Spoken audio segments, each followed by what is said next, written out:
आज आप सभी के सामने है English reader chapter number 9 the fifth golden ticket.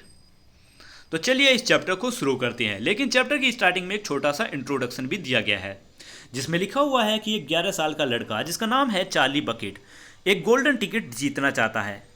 इस गोल्डन टिकट की वजह से ही उसे एक अनोखी चॉकलेट की फैक्ट्री में यात्रा करने का मौका मिलेगा।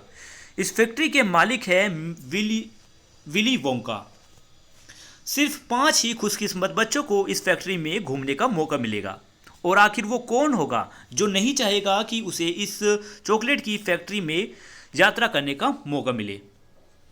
चलिए कहानी को पढ़ते हैं और जानते हैं कि क्या चार्ली को वो टिकट मिलेगा या नहीं। चार्ली सामने के दरवाजे से तेजी से आया और चिल्लाया, माँ माँ माँ, यानी अपनी माँ को पुकारता है। मिसिस बकेट, चार्ली की माँ, बूढ़े दादा दादी को कमरे में सूप परोस रही थी।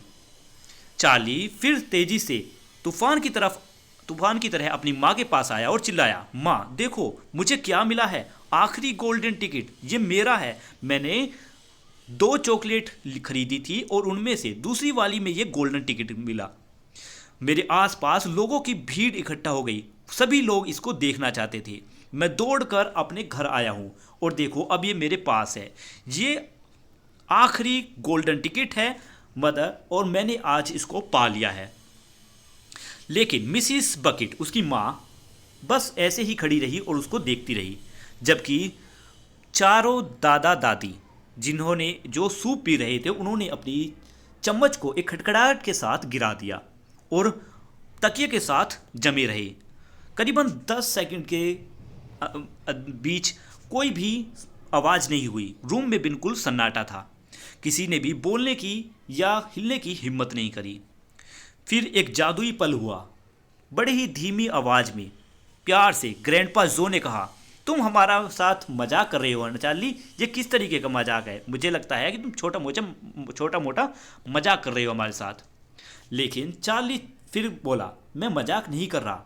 फिर दौड़ता हुआ बेड के पास गया और अपने हाथों में पकड़े हुए उस बड़े से सुंदर गोल्डन टिकट को अपने दादाजी को दिखाया। ग्रैंडपा जो आगे की तरफ झुकी और एक नज़र उस टिकट की तरफ डाली। उनकी नाक लगभग टिकट को छू ही रही थी। बाकी के और लोग दादा के फैसले का इंतजार कर रहे थे। फिर बड़े ही धीरे धीरे एक अद्भुत सी मुस्कुराहट दादा के चेहरे पर फैल गई। दादा जो, जिन्होंने अपना सिर ऊपर की तरफ करा और चार्ली की तरफ देखा। दादाजी के चेहरे पर जो रंग था वो फैल चुका था। उनकी आंखें खुल चुकी थी। उनकी आंखों में एक खुशी की चमक थी। उनकी आंखों के बीचों बीच, बिल्कुल आंखों की पुतलियों में, वहाँ पर एक एक्साइटमेंट, एक रोमांच की चमक दिखाई दे रही थी, जो धीरे धीरे ऐसा लग रहा था जैसे उनकी आंखों की चमक की उनकी आंख डांस कर रही हो। अचानक बिना किसी चेतावनी के उन्होंने अपने हाथों को ऊपर किया और चिल्लाए, yippee! और उसी पल, जिस पल उन्होंने अपने हाथों को ऊपर किया, उनका जो बाउल था, उनका कटोरे का सूप उड़ता हुआ ग्रैंड माँ जोसेफी के चेहरे पर आ गिरा। फिर एक तेज छलांग के साथ ये बुजुर्ग व्यक्ति, जिनकी उम्र है करीबन 96 से भी ऊपर के ये बुजुर्ग व्यक्ति है, ये अपने बेड से, जो कभी 20 सालों में भी अपने बेड से नहीं निकले थे, अचानक अपने बेड से उछलकर फ्लोर पर कूद पड़े और फ्लोर पर ही अपनी पजामा पहने जीत के साथ डांस करने लगे। वो चिल्लाए, दादाजी चिल्लाए, yippee! चार्ली के लिए चेयर्स करो, hip hip hurray, hip hip hurray. उसी पल दरवाज़ा खुला और मिस्टर बकेट यानी चार्ली के पिता कमरे के अंदर आए। वो बड़े ही थके और बड़े ही बीमार लग रहे थे, क्योंकि पूरे दिन उन्होंने सड़कों से बर्फ़ को हटाया था, मतलब फावले से बर्फ़ को हटाने का काम किया था, इसलिए वो बहुत ज़्यादा थक चुके थे। उन्होंने पूछा, आखिर यहाँ पर हो क्या रहा है? फिर चार्ली ने एक पल की देरी नहीं की उनको सब बताने के बारे में, मतलब टिकट के बारे में बताने की। उस चार्ली ने अपने पिता को सब कुछ बताया। पिता ने कहा, मुझे विश्वास नहीं, ये नामुमकिन है। फिर चार्ली के दादाजी ने चार्ली की तरफ चिल्लाते हुए कहा, उन्हें टिकट दिखाओ। और फिर से ग्रैंडपा फ्लोर पर अपनी पजामा पहने डांस करने लगे। और फिर से चार्ली से कहा कि अपने पिता को दिखाओ ये 5वीं टिकट और आखिरी गोल्डन टिकट इस दुनिया की। मिस्टर बकेट चेयर पर बैठकर अपने हाथों को आगे बढ़ाकर कहते हैं चार्ली से, चार्ली लाओ मुझे दिखाओ क्या है ये। जिस सच में एक सुंदर गोल्डन टिकट थी, जिसे देखकर ऐसा लग रहा था कि जैसे ये प्योर एक सुनहरे प्योर गोल्ड से बनी हुई हो, जिसे हथौड़े से पीट कर एक पतली परत के साथ एक पेपर के रूप में बनाया गया हो।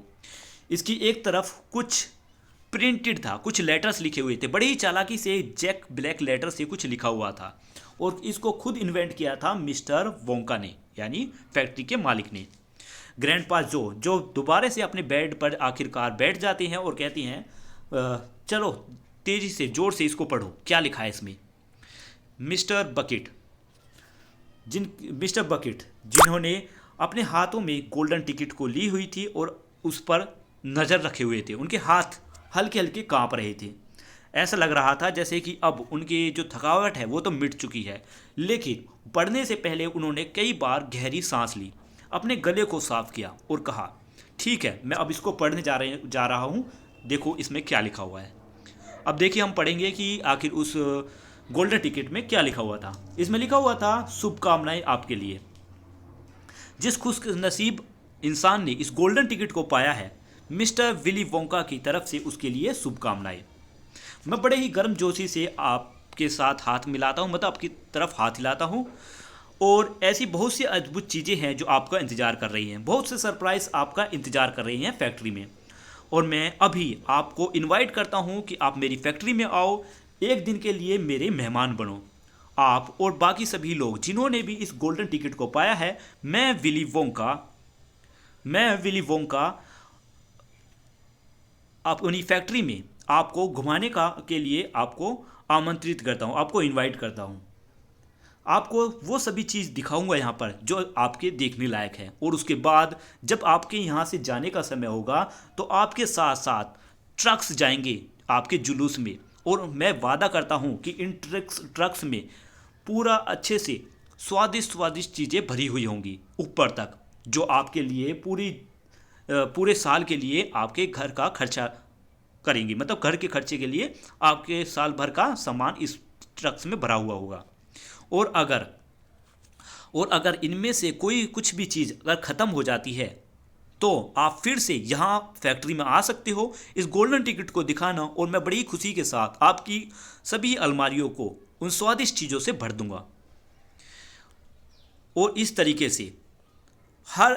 तरीके से पूरी ज़िंदगी के लिए, आपकी जितनी भी ज़िंदगी भरी बची हुई है उसके लिए, आपके लिए जितनी भी खाने की चीज़ें होंगी वो भरपूर रहेंगी और आपको मिलती रहेंगी।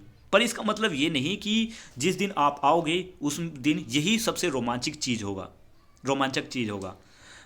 मैंने आपके लिए और भी कुछ सरप्राइजेस तैयार करे हैं जो इससे भी ज़्यादा अद्भुत होंगे और इससे भी ज़्यादा रोमांचक होंगे, और उन सभी लोगों के लिए जिनको ये गोल्डन टिकट मिली है। बस इंतज़ार करो और देखो, साथ में मेरे कुछ इंस्ट्रक्शंस भी हैं। जिस दिन आप मेरी फैक्ट्री में आओगे वो दिन मैंने चूज़ किया है फरवरी का पहला दिन, first day of the month of February, यानी फरवरी महीने का पहला दिन। यही दिन और कोई दिन नहीं। आपको सभी को सुबह ठीक 10 बजे गेट पर मिलना होगा, देरी मत करना। और आप चाहो तो अपने परिवार में से 1 या 2 लोगों को अपने परिवार में से ला सकते हो जो आपकी देखभाल करे और आपको किसी भी शरारत करने से रोके। और दूसरी चीज़ ये कि आपके पास वो गोल्डन टिकट होनी चाहिए। अगर आपके पास वो गोल्डन टिकट नहीं होती है तो आपको अंदर नहीं जाने दिया जाएगा। इसके बाद लिखी हुई है उसमें विली वोंका की। अब इसको पढ़ने के बाद देखिए आगे क्या होता है। मिसिस बकेट यानी चार्ली की माँ कहती है, फर्स्ट डे ऑफ फरवरी, अरे ये तो कल ही है और आज जनवरी का आखिरी दिन है, मैं जानती थी। ग्रैंडपा जो कहते हैं, अरे ये तो बिल्कुल सही समय पर तुम्हें टिकट मिल गया, अब एक पल की भी देरी मत करो, तुम्हें अभी से इस पल की शुरुआत करनी होगी।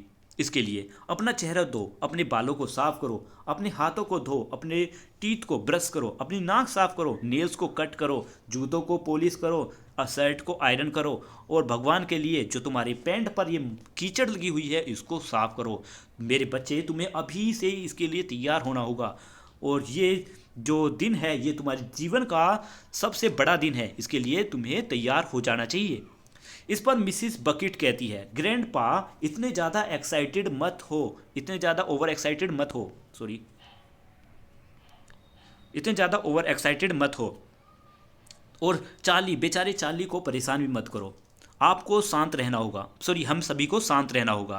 पहली चीज़ तो ये, हमें ये फैसला करना होगा कि आखिर वो कौन व्यक्ति होगा जो चार्ली के साथ फैक्ट्री में जाएगा।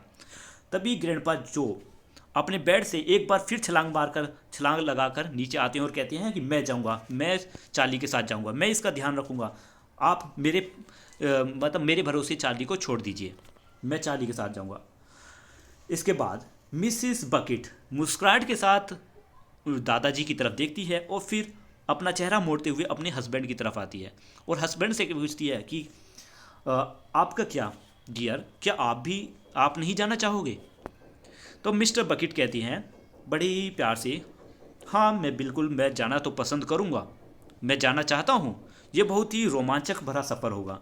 पर लेकिन दूसरी तरफ देखा जाए और मेरा विश्वास ये है, दूसरी तरफ देखा जाए कि मेरा विश्वास ये है कि जो इंसान रियली डिज़र्व करता है कि चार्ली के साथ घूमने के लिए जाए, वो व्यक्ति है ग्रैंडपा जो खुद। देखो उन्हें कितना अच्छा महसूस कर रहे हैं वो।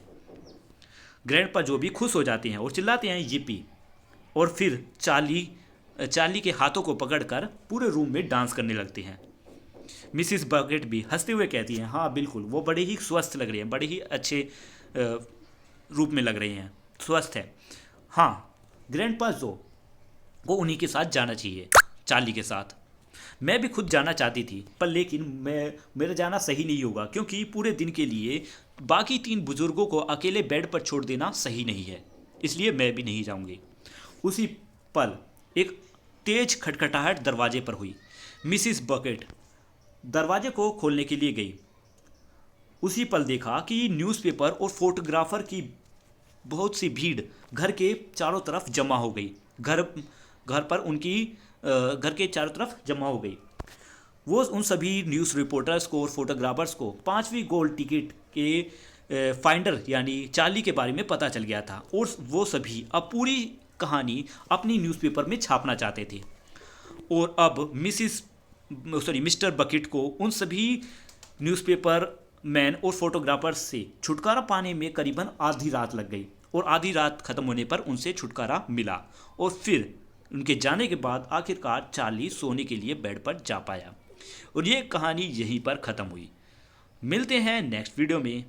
ये स्टोरी ली गई है Charlie and the chocolate factory से, जिसको रोल्ड डहल ने लिखा था। ठीक है, तो मिलते हैं नेक्स्ट वीडियो में। क्वेश्चन आंसर भी आपको जल्दी ही चैनल पर मिल जाएंगे। वीडियो कैसी लगी है इस बारे में कमेंट में लिखकर जरूर बताएं। अगर अच्छी लगी तो लाइक करना। मिलते हैं नेक्स्ट वीडियो में, बाय बाय।